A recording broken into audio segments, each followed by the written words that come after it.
So now we have a story that might make me cry. Permanent daylight saving time hit a wall in the House of Representatives. So let me show you this article here from The Hill. This explains some of it. Legislation to make daylight saving time permanent passed the Senate last week, but the House is not ready to be a rubber stamp, spelling potential trouble ahead for its passage in the lower chamber. Leaders on both sides of the aisle have made clear they are not in a rush to act on the legislation, with some citing the focus on the crisis unfolding in Ukraine, as well as the need for further review from members before taking up the proposal. And though the idea has enjoyed bipartisan support across Congress, its path in the lower chamber is uncertain, as a few members have begun to call for more research, into the proposed measure before signing on to the push. Representative Pramila Jayapal told The Hill on Friday that while she has supported doing away with the semi-annual time change in the past, she's gotten mixed reactions from her constituents over the idea. Quote, "I've been hearing a lot about this from my constituents recently because we're in Seattle and it's so dark," she said. And so if we make daylight saving time permanent, it's going to be dark until like 9 o'clock in the morning. Though Jayapal said she thinks having one time zone is just easier, she added that she wants to pay attention to what people are saying, while also noting concerns that some have shared about the potential impact the proposed change could have on learning. So a number of, they go on in this article, a number of Democratic politicians weigh in. One of them makes a good point about, well, now you're going to have, parents associations jump in and farmers associations jump in, and they're going to say, well, we don't want this, or if anything, we want to go permanent standard time. And so they're going to muddy the waters. There's going to be lobbying on that side of the issue. And then the other point people make, and this is a good one too, is the longer it goes without passing, the less likely it is to pass. So every day that passes that the legislation isn't passed, the more unlikely it is it becomes law. And so, look, this might be the first time in history that I'll say this, and maybe the last, but what Pramila Jayapal is saying here, no, wrong. I don't agree with Pramila Jayapal. I agree with Marco Rubio, who's been pushing for this relentlessly, which, again, credit to him. Who was it? Him and Sheldon Whitehouse, maybe, who did this legislation? And in the Senate, again, in the Senate, it was unanimous. It was just a voice vote, which is like, again, first and last time, based U.S. Senate on that one. Holy shit. Now, we need more study. We need this. We need that. Well, what I want to do now, I'm going to go ahead. This is an article that was in Time magazine from like maybe a year and a half ago or so. And let me read you some of the reasons why, in my opinion, this is really a no-brainer. So let's take a look at this article here. So again, in Time, they say the following. Research suggests an association between the biannual clock change and not just seasonal affective disorder, that's seasonal depression, but stroke and cardiac arrest as well. By allowing more people to commute home during daylight hours, permanent daylight saving time could likewise decrease the risk of car accidents, saving more than 360 lives each year, according to a meta-study by Rutgers researchers. What's more, making year-round daylight saving time and having fewer hours of darkness could help reduce crime. I never heard this one. According to the Brookings Institute, robbery rates fall by an average of 7% when daylight saving time begins.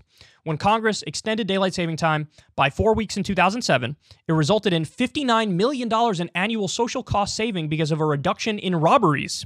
Then, of course, there's the economy. A study conducted by JP Morgan Chase revealed that consumer spending drops by about 3.5% when the nation makes the switch back to standard time, a result of fewer daylight hours in the evening. This amounts to millions of dollars lost by retailers and small businesses each year. Making daylight saving time permanent, however, would push back sunsets to reasonable hours, encouraging shopping and retail sales during the winter months. So, look, that's just a little taste of the benefits of it. Now, if you research this topic more, you do see there are studies on the other side of it. But I think most of the problems that are associated with the other side of the argument here is that just the changing of the clocks by its very nature is the problem. So that's when, your circadian rhythm gets fucked up and all these things. So the arguments I've heard on the other side of this are that and this idea of like, well, what about in the mornings are going to be darker and in the dead of winter? And what about the kids going to the bus stop? And, that seems like a problem. And some people will not like that they get up in the dark and all that stuff. So nothing's perfect, right? There's always trade-offs in one direction or another. In my opinion, based on the stuff I've read here, I think it makes sense to stay on daylight saving time. Also, just for just not change the clocks anymore is good. But then it just comes down to a disagreement between morning people and night people, basically, I think. Where, yeah, the more morning people might say, I'd rather stay on permanent standard time or do the clock change because I like the morning. And if I'm waking up and it's a little darker for a little longer, I might have a problem with that. But, you know, I polled you guys, at least in my audience, it's over 70% of you are more night people. And I would rather have the sunset later throughout the year.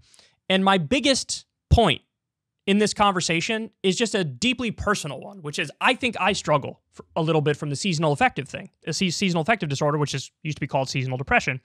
And for me, it is definitely almost a cure to stay on permanent daylight saving time, because that means the latest that the sun will set in New York in the dead of winter is after 5 o'clock, which I can handle. I could deal with that. I can stomach that. It's when the sun's set at like 4:30. Oh my God. I can't do it.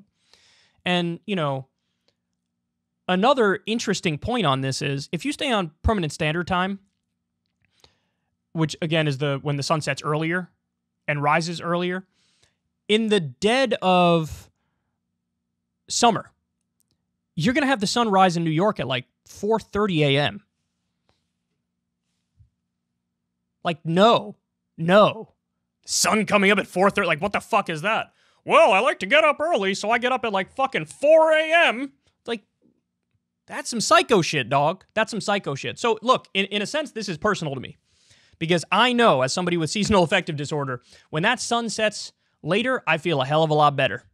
I do. I feel a hell of a lot better. So permanent daylight saving time to me is it's a no-brainer to me. I get that some people disagree.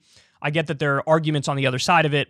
But I just, you know, cited some studies here which say it's actually good to stay on permanent daylight saving time.